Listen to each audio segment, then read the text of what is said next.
সাল্লাল্লাহু আলাইহি ওয়াসাল্লাম বলেন, এই পরিমাণ ফরজে আইন প্রত্যেকটা মুসলমানের জন্য অর্জন করা ফরজ। এখন আমাদের সমাজের মধ্যে অনেক মানুষ আছে 4 জন 5 জনের বাবা হয়ে গেছে, 6 জন 7 জন 10 জনের বাবা হয়ে গেছে, দাদা হয়ে গেছে, অন্ধকার কবরের দিকে এক পা তার চলে গেছে, হাঁটতে পারে না, প্যারালাইজড ঘরের মধ্যে শোয়া আছে। তাকে যদি জিজ্ঞাসা করেন, দাদা আপনি বলেন তো গোসলের ফরজ কয়টা? কিলকিল করে হাইসাদে বলে, আমি তো জানি না। 5-7টার যে বাবা হইছে তার উপর কি গোসল ফরজ হইছিল? এই জুড়ে বলেন। আমার ভিতরে যদি যেই কাজে আমি অগ্রসর হব, যেই কাজের ব্যবসা বাণিজ্যে আমি নামব, যেই ব্যবসা করার জন্য আমি মার্কেটে দোকান দিতেছি, ওই ব্যবসার জ্ঞান যদি আমার মধ্যে না থাকে, ব্যবসার মধ্যে ধরা খাওয়ার সমূহ সম্ভাবনা আছে না নাই? এই চিল্লান দিয়ে জুড়ে বলেন, আছে না নাই? আপনি মুসলমান, আপনাকে অন্ধকার কবরের মধ্যে রাখা হবে কি বলে? বিসমিল্লাহি ওয়া আলা মিল্লাতি, আরো জুড়ে বলেন, বিসমিল্লাহি ওয়া আলা মিল্লাতি রাসূলিল্লাহ। আপনাকে রাখা হচ্ছে বিসমিল্লাহ বলে, আল্লাহর নামে, নবীজির ধর্মের উপর আপনাকে কবরে কবরস্থ করা হচ্ছে। আর জিন্দেগিটা যতদিন জীবিত ছিলেন ততদিন পর্যন্ত নবীকে তো বলছেন মুখে মুখে পছন্দ করেন, নবীওয়ালাদেরকে পছন্দ করেন, নাইবি নবীদেরকে ভালোবাসেন, সারাটা জিন্দেগি মুখ দিয়ে ফেনা তুলেছেন, সব সময় মুখ দিয়ে স্বীকার করেছেন। কিন্তু এমন হয়েছে, নাইবি নবীদেরকে জিন্দেগিতে জীবদ্দশায় যারা পরিমাণ কোনো সুযোগ যদি কোনোদিন পেয়েছি, তাহলে তাদের পিছনে যা দেওয়ার তাই দিয়েছি। জুড়ে বলেন ঠিক কিনা?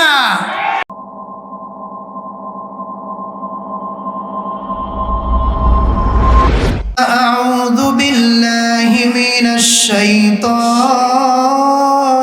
রাজীম। বিসমিল্লাহির রাহমানির রহিম।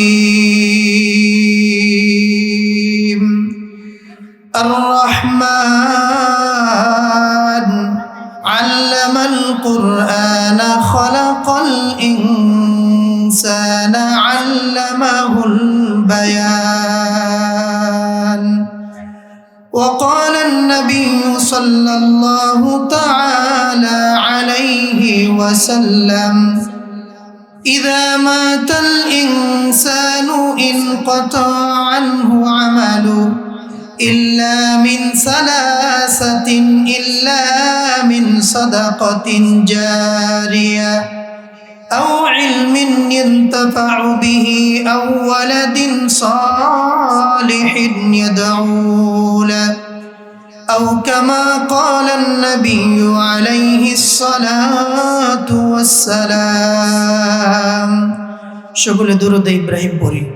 اللهم صل على محمد وعلى آل محمد كما صليت على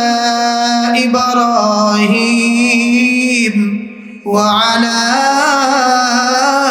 آل إبراهيم إنك حميد مجيد। اللهم بارك على محمد وعلى آل محمد كما باركت على إبراهيم وعلى آل إبراهيم إنك حميد مجيد۔ بلغ العلا بكماله كشف الدجى بجماله حسنت جميع خصاله صلوا عليه وآله۔ رہے میرے مسکن حوالی کعبہ، بنے میرے مدفن دیار مدینہ۔ بلغ العلا بکمالہ كشف الدجى بجماله حسنت جميع خصاله صلوا عليه وآله ملك ذکر تو گویم کہ تو پاکی خدائی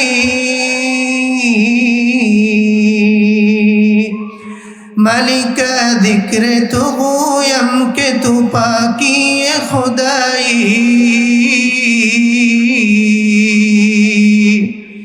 نرو میں من بجا راہ کہ تو راہ نمائی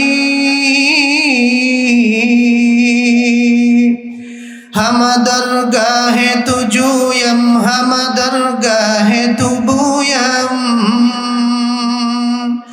ہم درگاہ تو جویم ہم درگاہ تو بویم ہم توحید تو گویم کہ بتوحید سجائی تو خدا وند یمینی تو خدا وند یساری تو خدا وند سمائی تو خدا وند زمینی آمنت بالله صدق الله مولانا العظيم وصدق رسوله النبي الأمي الكريم ونحن على ذلك لمن الشاهدين والذاكرين والحمد لله رب العالمين আলহামদুলিল্লাহ আমরা প্রথমে শুকরিয়া আদায় করছি যে মহান মালিক এশার নামাজের পরে আমাদেরকে গুরুত্বপূর্ণ একটি ইসলামী মহাসম্মেলনের মধ্যে অংশগ্রহণ করার তৌফিক দিয়েছেন। এজন্য আমরা সকলে কালিমাতুশ শুকর আদায় করি, পড়ি আলহামদুলিল্লাহ। মারকাজুস সুন্নাহ মাদ্রাসা গাজীপুরা এর উদ্যোগে হাফেজ ছাত্রদের পাগড়ি প্রদান উপলক্ষে ৫তম বার্ষিক ওয়াজ ও দোয়া মাহফিলের সম্মানিত সভাপতি পীরে কামেল মুফাসসিরে কুরআন আলহাজ হযরত মাওলানা সিরাজুল ইসলাম সাহেব, প্রধান অতিথি জনাব সরকার জাবের আহমেদ সুমন সহ আজকের বরেণ্য অতিথিবৃন্দ, দিগার উলামায়ে কেরাম, আমার সামনে মাদ্রাসার বেগুনা মাসুম তালেবানে উলুমে নবুওয়া, বয়স্ক মুরব্বিয়ানে কেরাম, পর্দার আড়ালে অবস্থানরতা শ্রদ্ধেয়া মা এবং বোনেরা, সকলকে আমার অন্তরের অন্তঃস্থল থেকে সালাম জানাই। আসসালামু আলাইকুম ওয়া রাহমাতুল্লাহি ওয়া বারাকাতুহু। আরো জোরে সালামের উত্তরটা দিব, আসসালামু আলাইকুম ওয়া রাহমাতুল্লাহি ওয়া বারাকাতুহু। মুহতারাম হাজিরিন, ধারাবাহিকভাবে বাদ আসর থেকে আলোচনা চলতেছে। আলোচনা করার জন্য স্বাভাবিকভাবে 3টা গুণ থাকা দরকার। 1 নাম্বার, অপরিচিত হওয়া দরকার। যদি মানুষ অপরিচিত হয় তাহলে তার সামনে যারা থাকে তারা জানবে যে দূর থেকে যেহেতু লোকটা আসছে, দেখে আসে কি বলে, ভালো হোক মন্দ হোক, কারণ তাকে তো আগে দেখে নাই। অপরিচিত হইলে তার কথা কমাস কম কিছু মানুষ শোনার জন্য আসে। এই গুণ আমার মধ্যে নাই, আমি আপনাদের পরিচিত মানুষ। 2 নাম্বার গুণ হচ্ছে এলেম লাগে। এলেম তথা যোগ্যতা যদি থাকে, তার ভিতরে যদি বিদ্যা থাকে, পর্যাপ্ত কোরআন সুন্নাহর জ্ঞান যদি তার ভিতরে থাকে, তাহলে যে কোনোভাবেই হোক মানুষদেরকে বসায় রাখার মতো একটা অবস্থা যোগ্যতা বলে এলেমের কারণে সে ধরে রাখতে পারে। আমার ভিতরে 2 নাম্বারটাও অনুপস্থিত। 3 নাম্বার, অনেক সুন্দর যদি সুললিত কণ্ঠের অধিকারী হয়, ভাইরাল নামক ভাইরাসে আক্রান্ত ব্যক্তি হয়, তাহলে তাই ভাইরালের কারণে কিছু মানুষ তার টপিক শোনার জন্য আসে। যেমন মাগরিবের পরে আপনারা এখানে কানায় কানায় পরিপূর্ণ ছিল। আপনারা আমার কথা যদি শুনেন এবং বুঝেন তাহলে আমার কথার সাথে উত্তর দিবেন। আমি এমনিই কথা বলি, সবসময় বলি, এমনিই বলি। এইখানে সর্বোচ্চ মানুষ ধরলে 150 থেকে 200 মানুষ ধরতে পারে। জোরে বলেন ঠিক না? আমার সামনে আপনারা যারা আছেন, কিছু আছে মাদ্রাসার ছাত্র, কিছু আছে ছাত্রদের বাবা অথবা তার আত্মীয় স্বজনগুলো, তাছাড়া বাহিরে যারা আছে কিছু মানুষ দাঁড়িয়ে আছে। আর অধিকাংশ মানুষ চতুর্পাশে ঘোরাফেরা করতেছে, মেলার মধ্যে করতেছে, যদি মজা লাগে, ওই যে সুর যদি থাকে, টান যদি দিতে পারে, টান যদি ভিতরে গিয়া টাচ করে, তাহলে সেই আগ্রহ নিয়ে একটু আসবে। হেদায়েতের উদ্দেশ্য নয়, কেবলমাত্র শুধুমাত্র ওই সুরটা মজা নেওয়ার জন্য। জুড়ে বলেন ঠিক কিনা?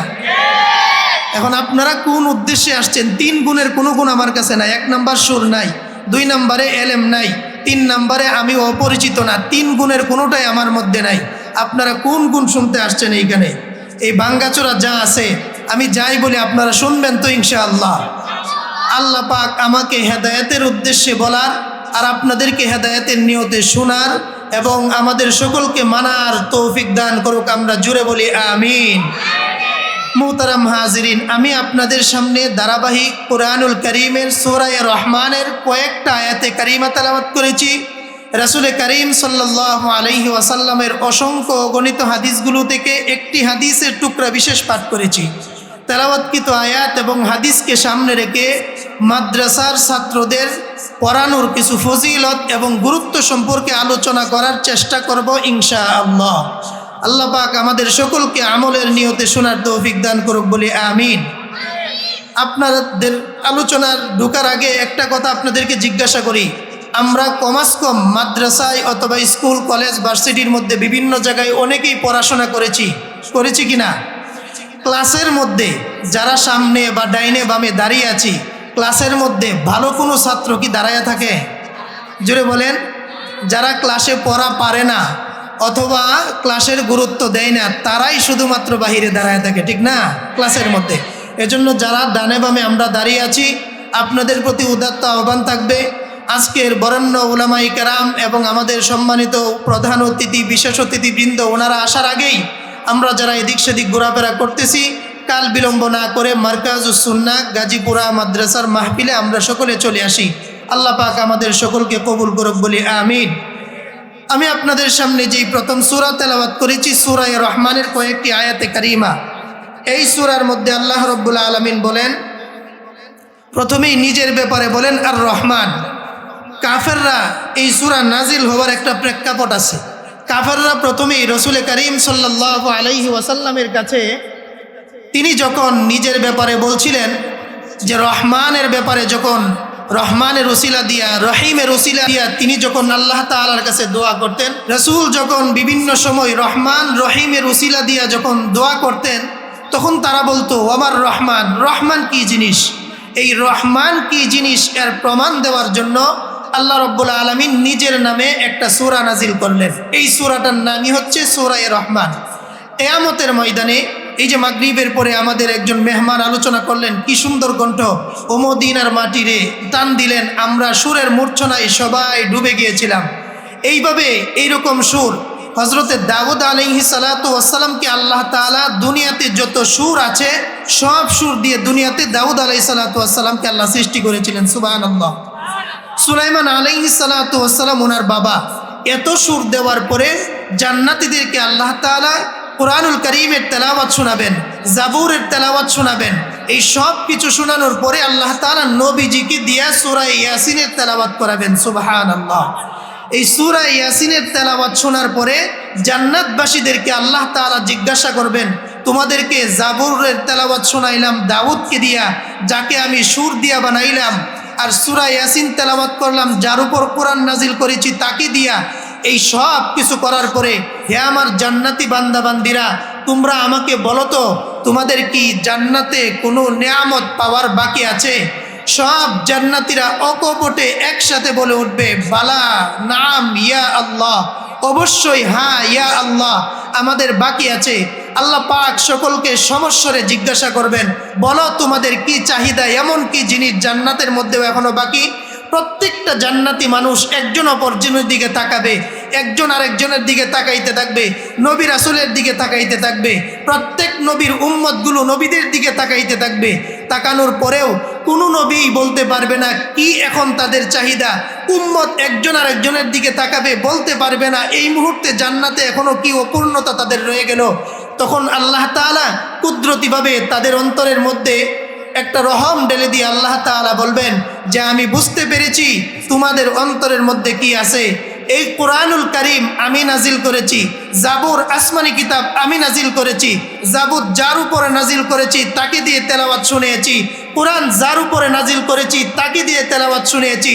কিন্তু আমি আল্লাহ, আমার নাম আল্লাহ, আর আমার কালাম হচ্ছে কালামুল্লাহ তথা কোরআনুল কারীম।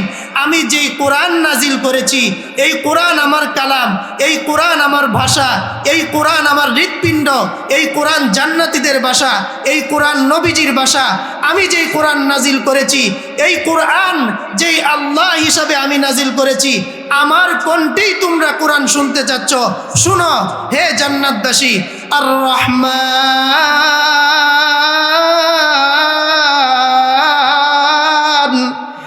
আল্লামাল কুরআন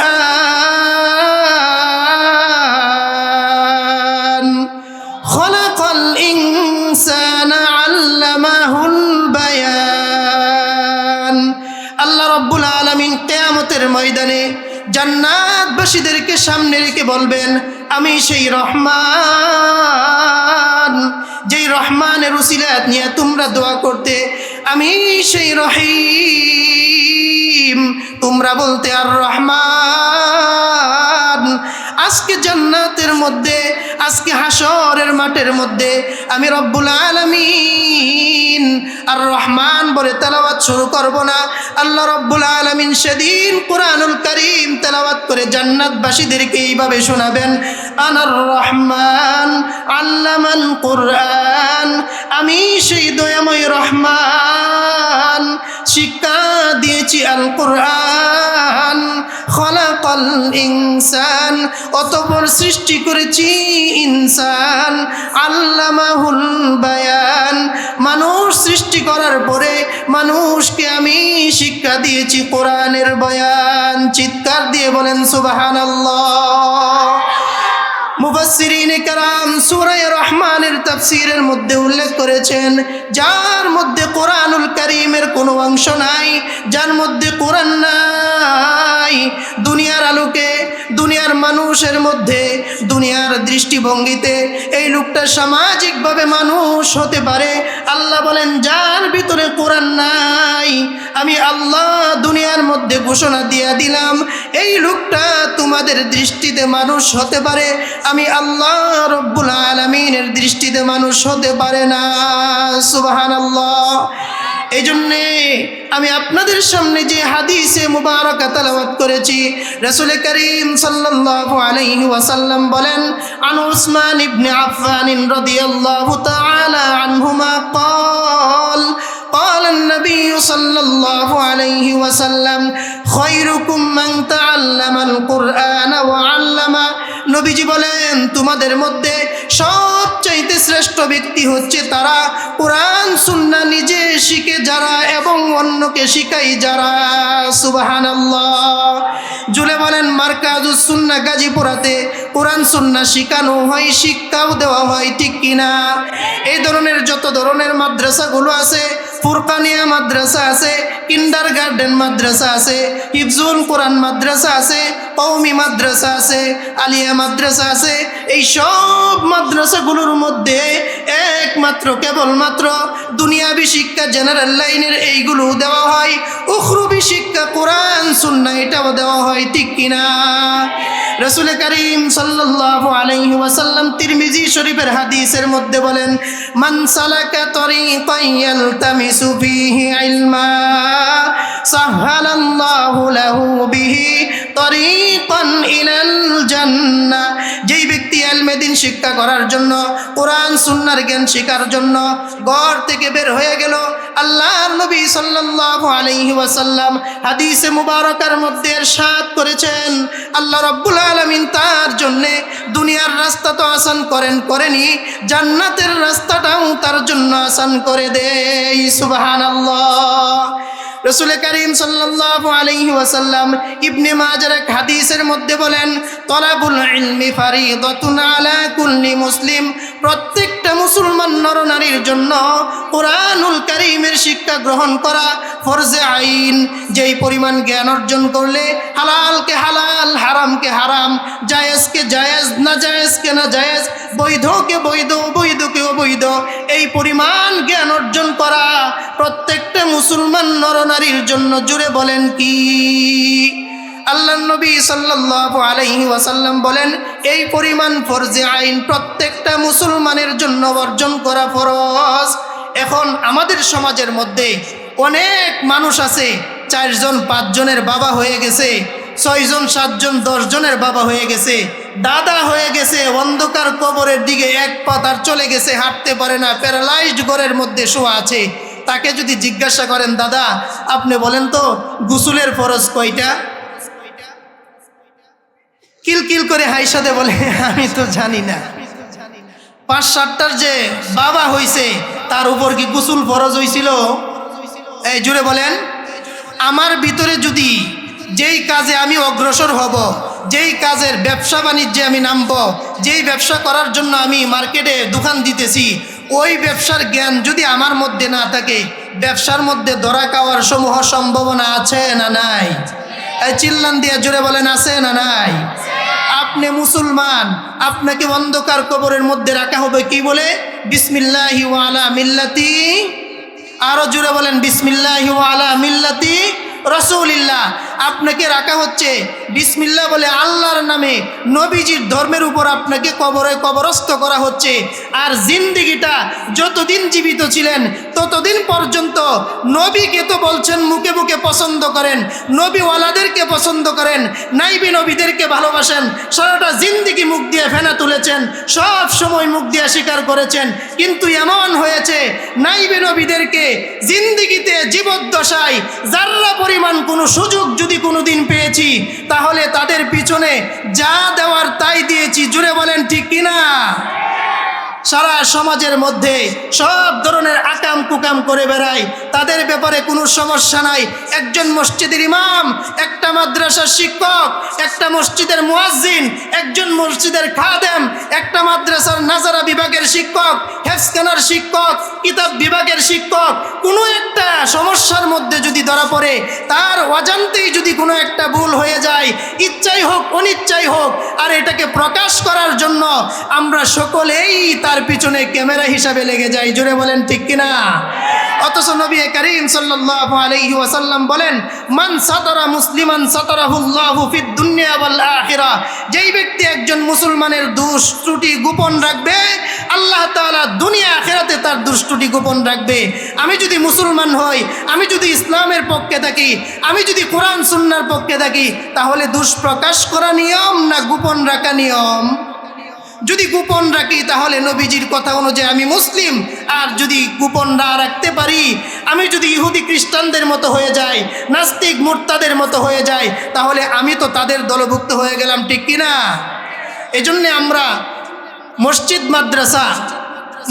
মাদ্রাসা এগুলো নিয়ে যত আমাদের চুলকানো আছে, আস্তে আস্তে আমরা চেষ্টা করব এই চুলকানোগুলো বাদ দেওয়ার জন্য। জুড়ে বলেন, পারবো তো ইনশাআল্লাহ?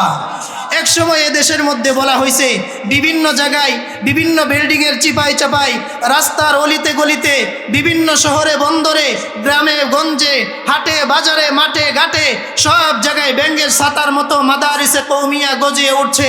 যারা এই কথাগুলো বলে আমাদেরকে কটাক্ষ করেছিল, যারা আমাদেরকে তিরস্কার করেছিল, আজকে লাল দেয়ালের ভিতরে, 4 দেয়ালের ভিতরে পচে পচে মরতেছে। জানা নাই কাহা তক পর্যন্ত থাকতে পারে। যাদেরকে কটাক্ষ করেছিল তাদেরকেই এই দেশের মানুষ ফুলের মালা দিয়ে বরণ করে নিচ্ছে। জুড়ে বলেন ঠিক কিনা?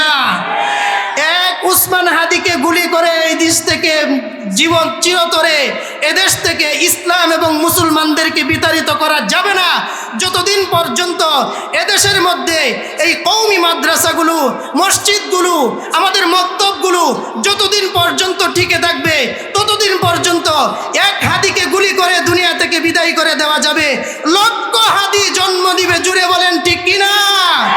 ক্ষমতার বাহাদুরি কহাতক, যারা স্বাধীনতার চেতনা করে ব্যবসা করে চলতো এই দেশের মধ্যে, আজকে তাদের স্বাধীনতা কোথায় গেল? এদেশের মানুষ এদেশেই আছে, এদেশের স্বাধীনতা এদেশেই আছে, তারা কোথায় গেল? মেরে মুহতারাম দোস্ত, কুলিল্লাহুম্মা মালিকাল মুলকি তুতিল মুলকা মান তাশা ওয়া তুইজ্জু মান তাশা ওয়া তুযিল্লু মান তাশা। সম্মান আল্লাহর থেকে আসে, বেইজ্জতিও আল্লাহর থেকে আসে। বাড়াবাড়ি ভালো না, আর অতিরিক্ত বাড়াবাড়ি কোনো কিছুর জন্যই ভালো না। যারা এই স্বাধীনতার ধ্বজা দিয়ে, স্বাধীনতার মুখরোচক শব্দ দিয়ে দেশ এবং দেশের স্বাধীনতাকে এটাকে বুলন্ডিত করতে চেয়েছিল, আজকে তারা সেই ঠিকই দিল্লি মামু বাড়ি গিয়ে পড়ছে। জুড়ে বলেন ঠিক কিনা? ক্ষমতা থাকলেই নবাবগিরি দেখাইতে নাই, ক্ষমতা থাকলেই অহংকারী দেখাইতে নাই, ক্ষমতার দাম্ভিকতা বেশি দিন টিকে না, ক্ষমতা থাকলেই সব কিছু করা যায় না। একজন মহিলা, 3 বারের সাবেক প্রধানমন্ত্রী, প্রেসিডেন্ট, সাবেক প্রধানমন্ত্রী, তার ছেলে মা মুহূর্ষ অবস্থায় হসপিটালে, মৃত্যুর সাথে আপনাদের বাসায় পাঞ্জা লড়ছে, অথচ ক্ষমতা আছে। প্রেসিডেন্টের, সাবেক প্রেসিডেন্টের, মরহুম প্রেসিডেন্টের ছেলে, সাবেক 3 বারের প্রধানমন্ত্রীর ছেলে, কই? ক্ষমতা তো আছে, বিলাত থেকে তো এই দেশে মাকে শেষ দেখার জন্য আসতে পারতেছে না। তাহলে ক্ষমতা থাকলেই সব কিছু করা যায় না রে বোকা। ক্ষমতা থাকলেই যা তা বলা যায়, যেদিকে মন চায় সেদিকে করা যায়, কিন্তু এটাকে দীর্ঘস্থায়ী করা যায়? জোরে চিৎকার দিয়ে বলেন, দীর্ঘস্থায়ী করা যায়? এজন্যে মোল্লাদেরকে যারা দেখলেই টিটকারি দিত, মোল্লাদেরকে দেখলেই যাদের চুলকানি উঠত, আল্লাহ রাব্বুল আলামিন আল্লাহর ফজল করমে মোল্লাদেরকে রেখেছে আগামী বাংলাদেশ, আগামী এশিয়া মহাদেশের মধ্যে অদূর ভবিষ্যতে 92% মুসলমানের দেশ। এই মুসলমানের দেশে, বাংলাদেশের মধ্যে, প্রিয় মাতৃভূমির মধ্যে কালিমার পতাকা পথ পথ করে উঠবে। জুড়ে বলেন ঠিক কিনা? আগামী সংসদ হবে কোরআনের সংসদ। জুড়ে বলেন ঠিক কিনা? আগামী সংসদ হবে কোরআন সুন্নাহর সংসদ। জুড়ে বলেন ঠিক কিনা? আল্লাহ পাক আমাদের সকলকে তার পক্ষে কাজ করার তৌফিক দান করুক। বলেন আমিন। আমি বলতেছিলাম মসজিদ মাদ্রাসার পক্ষে থাকবো তো ইনশাআল্লাহ। আমরা আমাদের সন্তানগুলোকে মাদ্রাসায় দিতে চাই না। মাদ্রাসায় দিলে আমরা মনে করি যে আধুনিক শিক্ষায় শিক্ষিত হবে না। এদেরকে স্কুল কলেজ ভার্সিটিতে পড়াই, ইঞ্জিনিয়ার বানাই, প্রফেসর বানাই, লয়ার বানাই, ডক্টর বানাই, ডাক্তার বানাই, অনেক কিছু বানাইতে পারি। আমি আপনাদের সামনে কর্তৃপক্ষের পক্ষ থেকে আমাকে বলা হয়েছিল এই ব্যাপারে আলোচনা করার জন্য। পুরা হাদিস এবং আয়াতকে সামনে রেখে ছোট্ট একটা রিপোর্ট পেশ করি। আওয়ার ইসলাম নামে একটা পত্রিকা আছে, নয়া দিগন্ত নামে একটা আন্তর্জাতিক পত্রিকা আছে। এই পত্রিকার রিপোর্ট অনুযায়ী সারা বাংলাদেশে মাত্র 3 থেকে 3.5% বাচ্চা অথবা মানুষ ইসলামী শিক্ষায় তথা মাদ্রাসা শিক্ষায় শিক্ষিত হচ্ছে, আর 3.5 বা 97% মানুষ এইগুলো জেনারেল শিক্ষায় শিক্ষিত হচ্ছে অথবা অন্য আদার্স অন্য শিক্ষায় শিক্ষিত হচ্ছে। 3% শিক্ষিত হওয়ার পরেও আমাদের দেশের জেনারেল শিক্ষিত ভাই এবং বন্ধুরা, তাদের পক্ষ থেকে বলা হয় মাদ্রাসায় যদি পড়ানো হয় তাহলে এই ছেলেগুলো কি খায় বাঁচবে, কিভাবে চলবে। আলহামদুলিল্লাহ, খুদার মেহেরবানিতে, আল্লাহ তাআলার দয়া এবং ফজলে, নবীজির করমে আল্লাহ তাআলা মাদ্রাসায় পড়ুয়া টুকটাক কিছু পড়ছে, এরপরেও আল্লাহ পাক ইজ্জতের সাথে সমাজের মধ্যে প্রতিষ্ঠিত করে রাখছে। জুড়ে বলেন ঠিক কিনা? আপনাদের জানা মতে একজন হাফেজ অথবা একজন আলেম মাদ্রাসায় বিশুদ্ধ কোরআনুল কারীম তেলাওয়াত করতে পারে, আল্লাহ পাক তাকে বেইজ্জতি করে নাই, ইজ্জতের সাথেই রাখছে। জুড়ে বলেন ঠিক কিনা? আর যারা এই জেনারেল শিক্ষিত, আমাদের কাছে অসংখ্য মানুষ আছে মাস্টার্স কমপ্লিট করা, এলএলবি করা, বিএ অনার্স কমপ্লিট করা, কিন্তু মা বাবার বোঝা, সংসারের বোঝা হয়ে গেছে। মা বাদ দিয়ে তিরস্কার করে, তোকে আর কত খাওয়াবো, তোর পিছনে আর কত খরচ করব, খরচ করতে করতে তোর পিছনে আমার জীবনটা শেষ করে ফেলছি। জুড়ে বলেন ঠিক কিনা? মাদ্রাসায় পড়ে কোনোদিন সমাজের বোঝা হয় না, মাদ্রাসায় পড়ে কোনোদিন রাষ্ট্রের বোঝা হয় না, মাদ্রাসায় পড়ে আন্তর্জাতিক কাহারও বোঝা হয় না, মাদ্রাসায় পড়ে কাহারও করুণা নিয়ে বাঁচতে হয় না। বরঞ্চ সব গুরুত্বপূর্ণ কাজের ক্ষেত্রে এই মাদ্রাসা পড়ুয়া ছেলেদেরকে, মাদ্রাসা পড়ুয়া মেয়েদেরকে প্রয়োজন পড়ে। জোরে বলেন ঠিক কিনা? দিন শেষে আপনি রাষ্ট্রপতি, আপনি প্রেসিডেন্ট, আপনি প্রধানমন্ত্রী, কিন্তু আপনার সামনে নামাজের ইমামতি কে করে? জুড়ে বলেন। মাদ্রাসার ছাত্র, এই সাধারণ একজন হুজুর যাকে আমরা মূল্যায়ন করতে চাই না। আমি যে রিপোর্টটা পেশ করি ওই জায়গার মধ্যে আসছে 3% মানুষ নিয়ে আমাদের কত টেনশন, অথচ এই 97% যারা এইগুলো লেখাপড়া করার পরেও নিজের সরকারি কোনো চাকরি পাচ্ছে না, অন্য অন্য কোনো কিছুর মধ্যে জড়িত হতে পারছে না। সর্বশেষ তারা কি বাইচা নিতেছে? সর্বশেষ তারা মাদকের বয়াল থাবার সাথে জড়িত হইতেছে, সর্বশেষ সন্ত্রাসীর মধ্যে জড়িত হইতেছে, সর্বশেষ বিভিন্ন চাঁদাবাজির মধ্যে জড়িত হয়ে কোনো রাষ্ট্রের বোঝা হয়ে দাঁড়াইতেছে। এদের মতোই লোকেরা আজকের এই স্বাভাবিক স্বাধীন মাতৃভূমির মধ্যে, আজকের এই স্বাভাবিক দিনের মধ্যে উসমান হাদির মতো একজন স্বাধীনতাকামী, একজন জাগ্রত বীরের মতো একজন মাদ্রাসা পড়ুয়া ছেলের উপর, একজন স্কুল কলেজ ভার্সিটি পড়ুয়া, মাদ্রাসার লেভেলে পড়ুয়া, দুনো দিক দিয়েই যার শিক্ষায় শিক্ষিত এমন একজন ছেলের গায়ে এই রাষ্ট্রের বোঝা, এই দেশের বোঝা, এই চাঁদাবাজদের পক্ষের একটা লোক আজকে তাকে গুলি করেছে। জুড়ে বলেন ঠিক কিনা? আর যাই কিছু হোক না কেন, সিসি ক্যামেরার মাধ্যমে সে শনাক্ত হয়ে গেছে। পার পাওয়া যাবে? পার পাওয়া যাবে? আমরা সকলে উসমান হাদির জন্য দোয়া করি, আল্লাহ তাকে সুস্থতার সাথে আমাদের মাঝে ফিরিয়ে আনুক। বলেন আমিন। 3.5% মাত্র মাদ্রাসায় পড়ে, বা 3%, এদেরকে যদি মাদ্রাসায় পড়ান তাহলে আপনার লাভটা কি লসটা কি, এটা বলে আমি আলোচনার ইতি টানবো। মাদ্রাসায় পড়ানোর পরে আপনার বাচ্চাটাকে আপনি হাফেজ বানাবেন, আলেম বানাবেন, মুফতি বানাবেন, মুফাসসির বানাবেন, মুহাদ্দিস বানাবেন, এই তো সর্বশেষ। জুড়ে বলেন ঠিক কিনা? এর বাহিরে কিচ্ছু বানানোর দরকার নাই। এইটা বানানোর পরে আমি আলেম পর্যন্ত গেলাম না, হাফেজ পর্যন্ত সীমাবদ্ধ রাখলাম। একটা হাফেজের জন্য কুরআনুল কারীমের মধ্যে সূরায়ে আলহামদু, সূরায়ে ফাতিহা থেকে নিয়ে মিনাল জিন্নাতি ওয়ান নাস পর্যন্ত মাত্র সূরা হচ্ছে 114টি আয়াত সংখ্যা। হযরতে হাফসের বর্ণনায় আম্মাজান আয়েশা সিদ্দিকা রাদিয়াল্লাহু তাআলা আনহা থেকে বর্ণিত এক রিওয়ায়াত অনুযায়ী 6666টি আপনি আমার সন্তানকে যদি মাদ্রাসায় পড়ায় তাহলে কিয়ামতের ময়দানে নবীজি হাদিসের মধ্যে বলেন, আপনি যদি দুনিয়ার শিক্ষায় শিক্ষিত বানান তাহলে আপনার বাচ্চাকে সবচেয়ে দামি ভবন যেটা, সবচেয়ে দামি বিল্ডিং যেটা, সবচেয়ে দামি টাওয়ার যেটা, একটা হচ্ছে ক্লক টাওয়ার সৌদি আরবে মক্কার উত্তর দক্ষিণ পাশে, ক্লক টাওয়ার হচ্ছে 86 তলা, আর সবচেয়ে পৃথিবীর মধ্যে বড় টাওয়ার যেটা বুরুজে খলিফা, এটা হচ্ছে 166 তলা, ধরে নিলাম 70 তলা। এই 70 তলার মালিক আপনি যদি বেশি থেকে বেশি এতটুকু হতে পারবেন। যদি আপনি দুনিয়ার দিক দিয়া অনেক উপরে উঠেন তাহলে কতটুকের মালিক হতে পারবেন? আপনার সন্তানকে নিয়ে গেলে কতটুকের মালিক হতে পারবেন? যদি হন আর কি। বাংলাদেশে আজও কেউ হয় নাই, 2টা অ্যাপার্টমেন্টের মালিক হয়েছে ওই এরিয়ার ভিতরে, এর বাহিরে কেউ যাইতে পারে নাই। ধরে নিলাম আপনি যদি 166 বা 70 তলা বিল্ডিংয়ের মালিক হইলেন আপনার সন্তানের জন্য। আর নবীজি হাদিসের মধ্যে বলেন, ইরতাকি ওয়ারাত্তিল কামা কুনতা তুরাত্তিলু ফিদ দুনিয়া ফা ইন্না মানজিলাতাকা ইনদা আখিরি আয়াতিন তাকরাউহা। হে আমার উম্মতেরা, তোমরা জেনে রাখো, তোমার সন্তানকে যদি হাফেজে কোরআন বানাও তাহলে লাভ কি দুনিয়াতে? স্বাভাবিকভাবে নবীজি বলেন একটা লাভ তোমাদেরকে বলছি। প্রথম লাভ হচ্ছে তোমার সন্তান হাফেজ হয়ে পরকালীন জিন্দেগিতে যখন আসবে, জান্নাতের 2 দিক দিয়ে 2টা গেট সাজানো হবে, 2 দিক দিয়ে সারি সারিবদ্ধ ফেরেশতারা দাঁড়িয়ে থাকবে। হাফেজে কোরআনকে বলা হবে, ইকরা ওয়ারতাকি কামা কুনতা তুরাত্তিলু ফিদ দুনিয়া। দুনিয়ার জমিনে তুমি যেইভাবে সুললিত কণ্ঠে তারতিলের সাথে কুরআনুল কারীম তেলাওয়াত করতে, হাফেজে কোরআন আহলান সাহলান মারহাবান বিকুম ইয়া দুয়ুফানাল কিরাম, হে আজকের সম্মানিত অতিথি, মারহাবান, সুস্বাগতম। তুমি দুনিয়াতে তারতিলের সাথে যেইভাবে তেলাওয়াত করতে, এইভাবে তেলাওয়াত করতে থাকো আর উপরে উঠতে থাকো। ফা ইন্না মানজিলাতাকা ইনদা আখিরি আয়াতিন তাকরাউহা। যেখানেই তোমার তেলাওয়াত শেষ হয়ে যাবে, আমি নবী ঘোষণা দিলাম তোমার সর্বশেষ ঠিকানা তথা 6666 তলা উপরে হাফেজ কোরআনের জান্নাত হবে। চিৎকার দিয়ে বলেন সুবহানাল্লাহ।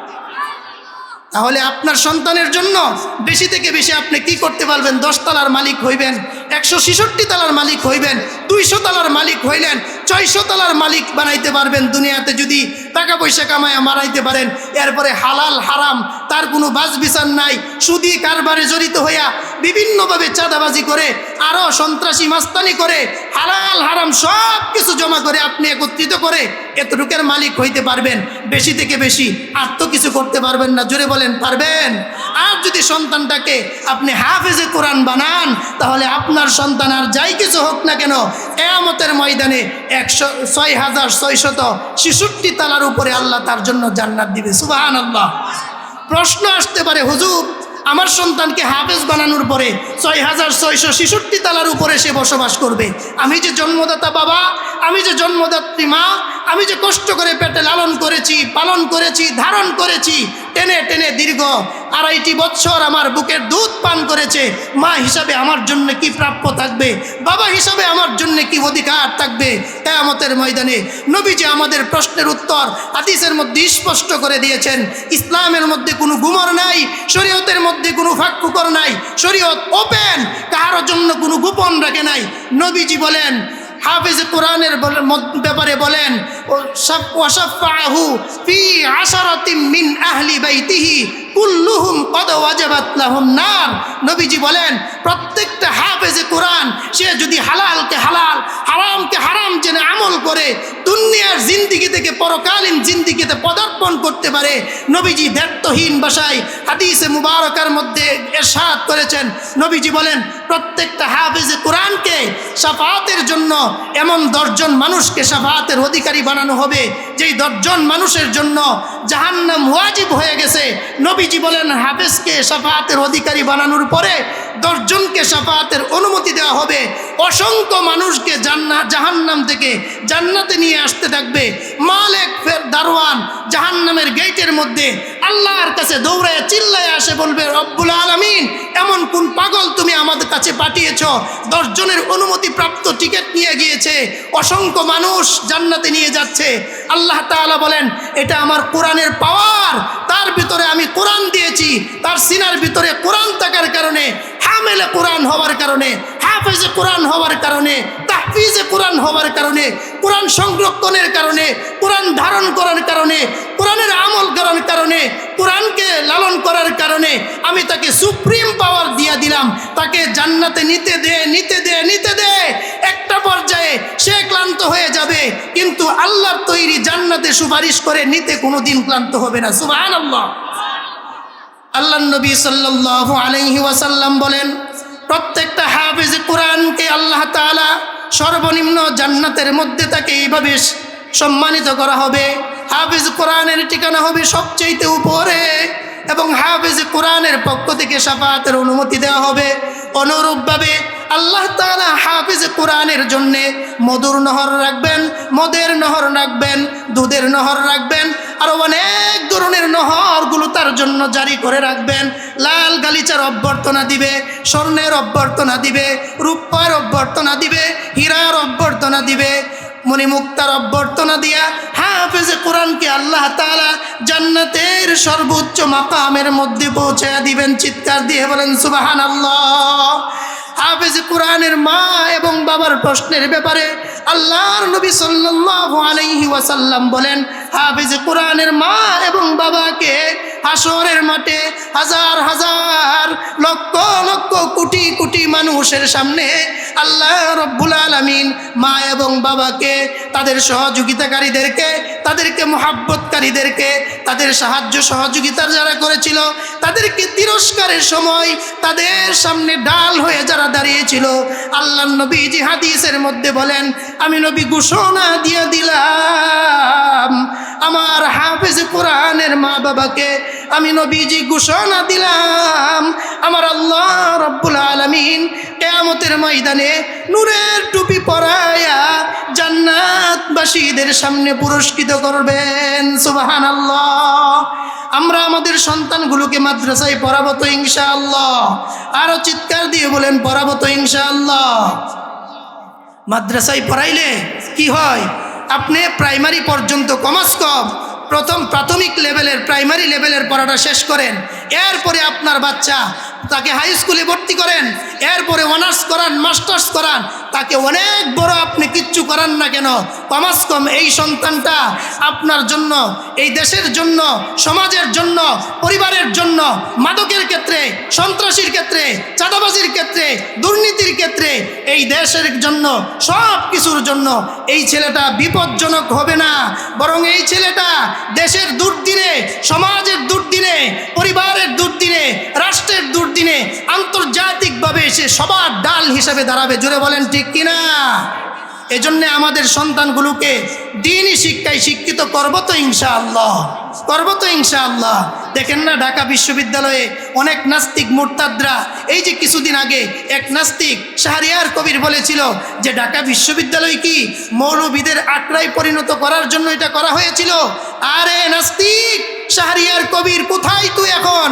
কোথায় সেই কামরুল ইসলামরা? কোথায় সেই সুরঞ্জিত সেন গুপ্তরা? কোথায় সেই উল্লাসুল্লাহ মোল্লারা? এরা কোথায় যারা এইভাবে কটাক্ষ করেছিল? ঢাকা বিশ্ববিদ্যালয়ে এই মাদ্রাসা পড়ুয়া ছেলেগুলোই এখন সব জায়গার মধ্যে নেতৃত্ব দিচ্ছে। জোরে বলেন ঠিক কিনা?